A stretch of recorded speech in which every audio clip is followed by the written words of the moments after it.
What's the meaning of became?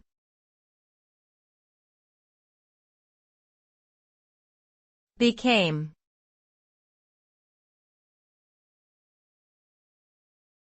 Became.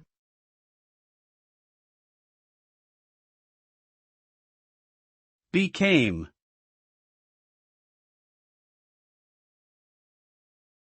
Became.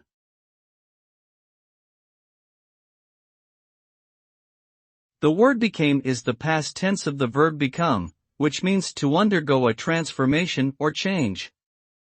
When used in a sentence, became indicates that something or someone has experienced a distinct shift or alteration in their state or condition. This could be a physical, emotional, or intellectual change. Examples might include she became a doctor after years of hard work and study, or the weather suddenly became colder overnight. The use of became can also suggest a significant moment of transition or achievement, indicating a before and after state of being.